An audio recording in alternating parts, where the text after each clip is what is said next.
10 unique jewels of the royal family. Diamonds are invariably an object of admiration for many, especially when they have historical significance and are valued at the greatest sums. Take a look at the rich history that royal jewels carry. A bow made of diamonds by Empress Eugenia. The last Empress of France was a trendsetter in the second half of the 19th century. Her husband ordered her outfits and jewelry from the best jewelers, which are now considered historical masterpieces, and one of them was a bow with diamond tassels. Designer Francois Kramer thought it would be a diamond belt clasp, but the Empress decided it would be a brooch with tassels. When the imperial jewels were put up for auction in 1887, a wealthy businessman from America bought a brooch. The Ruffey couple bought the brooch from the Friends of the Louvre Foundation in 2008 for €5 million and gave it to the Louvre. After that, the king's jewel returned to Paris. The history of the Hope Diamond is indeed full of mysterious events and tragic fates of its owners. This famous blue diamond, which many consider cursed, has an amazing story that attracts the attention of researchers and lovers of precious stones.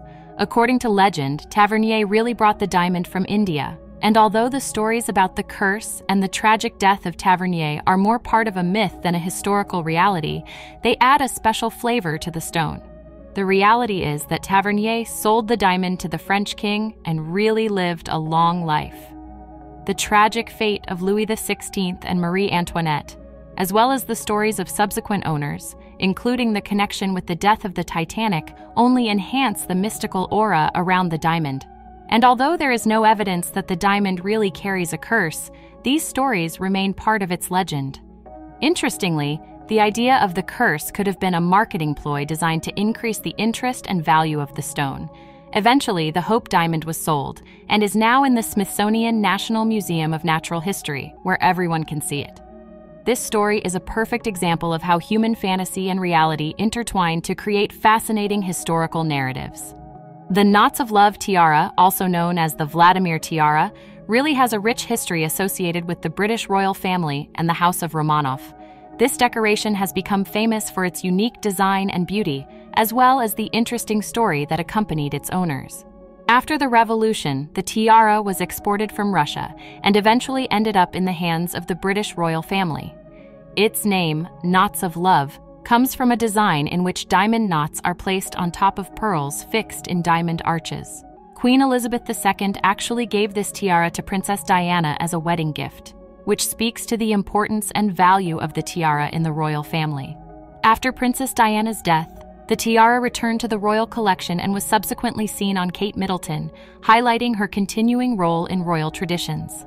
This tiara is one of the many ornaments that carry the stories of the past and continue to be a part of modern royal events, symbolizing the connection of times and generations. Princess Diana's engagement ring is indeed one of the most recognizable and historically significant jewelry in the world. This ring with a huge sapphire surrounded by diamonds has become a symbol of royal fashion and taste. Diana's choice of a sapphire ring reflects her love of blue and preference for personal taste over traditional norms. At the time of the engagement, the cost of the ring was £28,000, which was a significant amount, but not the highest among the proposed options.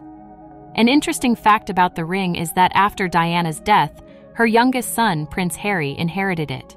However, as a sign of respect and love for his brother, Harry gave the ring to Prince William to propose to Kate Middleton.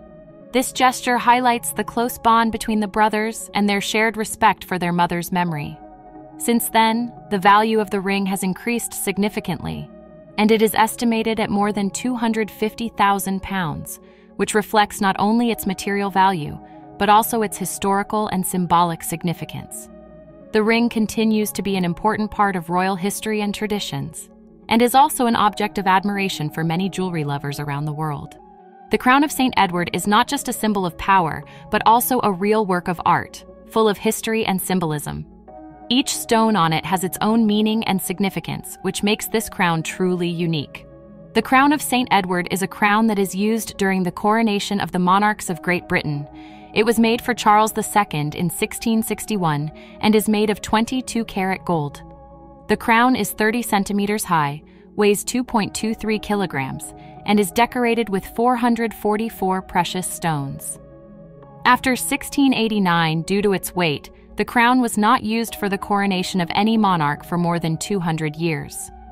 In 1911, the tradition was revived by George V and has continued ever since, including at the coronation of Charles III and Camilla in 2023. Today, the crown of St. Edward is kept in the Tower of London, along with other royal relics. She continues to participate in the coronation ceremonies of the new monarchs of Great Britain, passing on the sacrament and sacredness of her past to each new ruler. Thus, the crown of St. Edward is not only a wonderful piece of jewelry, but also an important symbol of royal power and traditions, which retains its value and significance over the centuries. Queen Mary's tiara, or fringe from the TV series Fringe. Legion Media Royal Tiara Fringe. Fringe. In 1919, the Gerard Jewelry House commissioned the workshop of E. Wolf & Co. to produce an exclusive tiara for Queen Mary. It was named Fringe. Queen Victoria's necklace used diamonds from another one. In August 1936, Queen Mary presented her daughter-in-law, Queen Elizabeth, with a fringe tiara. In 1947, she lent it to her daughter Elizabeth II for her wedding to Prince Philip. In 1973, Queen Elizabeth II presented the tiara to her daughter, Princess Anne.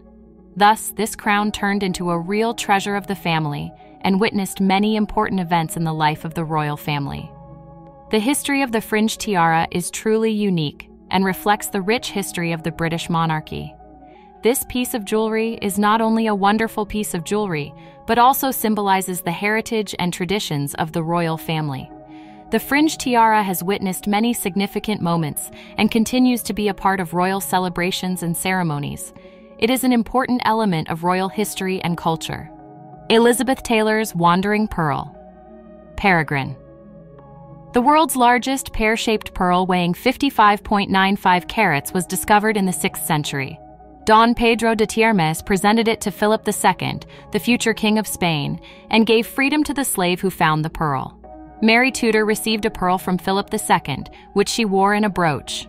Until Joseph, Napoleon Bonaparte's brother, became King of Spain, the pearl returned to the Spanish crown after his death.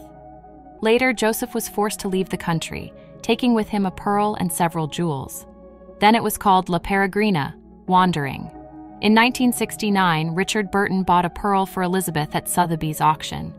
Elizabeth wore a peregrine that once belonged to Maria Tudor on a thin chain, but once she lost it in a hotel room and found it only a few hours later in the mouth of her dog. After that, Cartier created a decent setting for the pearl in the form of a necklace with diamonds and rubies.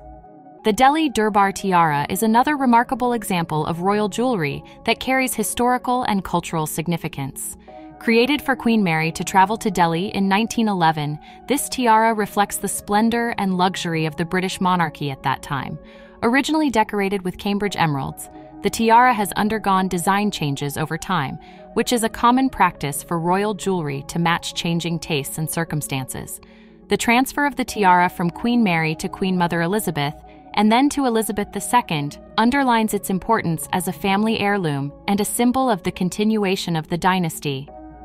The fact that Queen Elizabeth II lent the tiara to the Duchess of Cornwall suggests that the tradition of passing on royal jewelry to new generations continues. The tiara was part of a collection that included a necklace, brooch, earrings, and other jewelry. The 8-centimeter tiara was made of gold and platinum. It had the shape of a high crown with shiny diamonds on it. At first, it was decorated with 10 emeralds, which were called Cambridge emeralds, which Queen Mary bought in 1910. But in 1912, the design of the tiara was slightly changed.